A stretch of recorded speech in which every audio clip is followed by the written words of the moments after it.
Hello, hello, hello. We're reading Twilight. My aunt Crystal gave this to me. Oh wow, that's crazy. I didn't know that. I didn't remember that. For my big sister Emily, without whose enthusiasm this story might still be unfinished.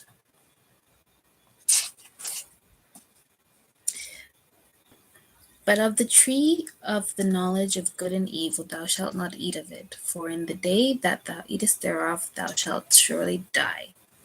Genesis 2:17.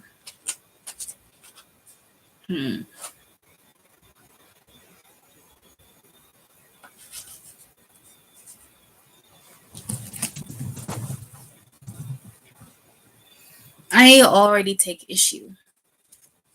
I already take issue. Knowledge being the death of you rather than the beginning of a conversation. I don't know. Sounds like a tyrant. I'd never given much thought to how I would die, though I'd had reason enough in the last few months, but even if I had, I would not have imagined it like this.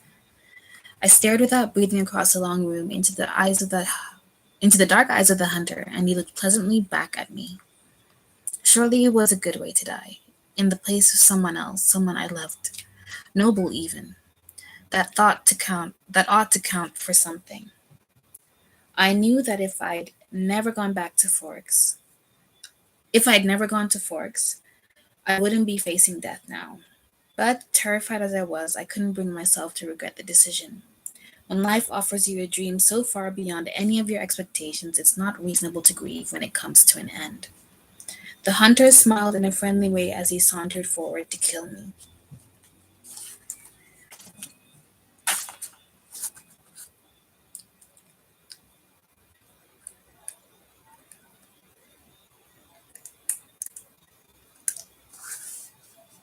First sight. My mother drove me to the airport with the windows rolled down. It was 75 degrees in Phoenix, the sky a perfect cloudless blue. I was wearing my favorite shirt, sleeveless, white eyelet lace. I was wearing it as a farewell gesture.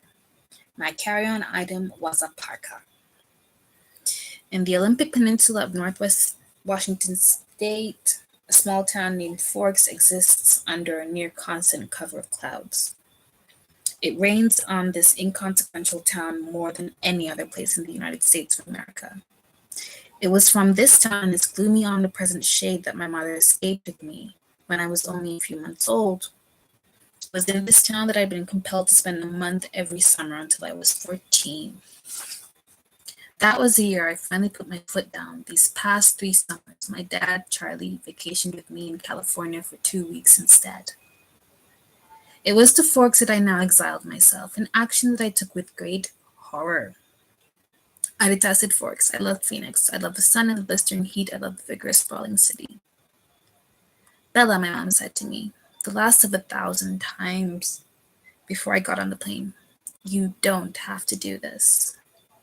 My mom looks like me except with short hair and laugh lines. I felt a spasm of panic as I stared at her wide, childlike eyes. How could I leave my loving, erratic, harebrained mother to fend for herself? Of course, she had Phil now, so the bills would probably get paid, but there would be food in the refrigerator, gas in her car, and someone to call when she was lost. But still. Hey, one viewer, what's up? We're reading Twilight. I want to go, I lied. So first of all, I'm just thinking Bella's mom sounds like a victim of capitalism, but Bella's like basically calling her harebrained and erratic. You know. Oh, she can't pay her bills and doesn't have food in the fridge. What a harebrained person. Okay. I want to go, I lied. I'd always been a bad liar, but I'd been saying this lie so frequently lately that it sounded almost convincing now. Tell Charlie I said hi. I will. I'll see you soon, she insisted. You can come home whenever you want. I'll come right back as soon as you need me. But I could see the sacrifice in her eyes behind the promise. Don't worry about me, I urged. It'll be great. I love you, Mom. She hugged me tightly for a minute, and then I got on the plane and she was gone. It's a 4 hour flight from Phoenix to Seattle, another hour in a small plane up to Port Angeles, and then an hour drive back down to Forks. Flying doesn't bother me. The hour in the car with Charlie, though, I was a little worried about. Charlie had really been fairly nice about the whole thing. He seemed genuinely pleased that I was coming to live with him for the first time with any degree of permanence. He'd already gotten me registered for high school and was going to help me get a car. But it was sure to be awkward with Charlie. Neither of us was what anyone would call verbose, and I didn't know what there was to say regardless. I knew he was more than a little confused by my decision, like my mother before me. I hadn't made a secret of my distaste for forks. When I landed in Port Angeles, it was raining. I didn't see it as an omen, just unavoidable. I'd already said my goodbyes to the sun.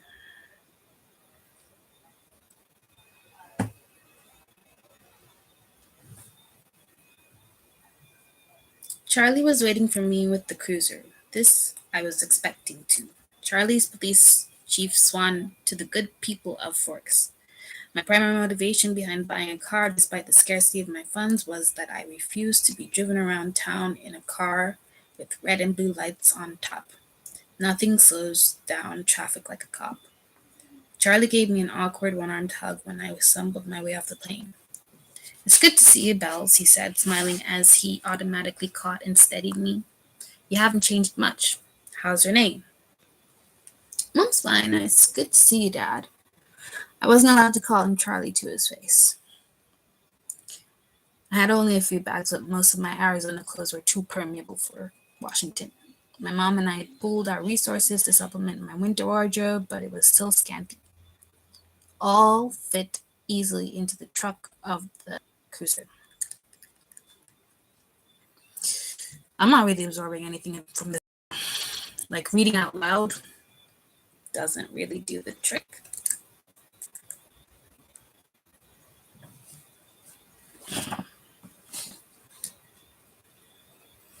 Eh,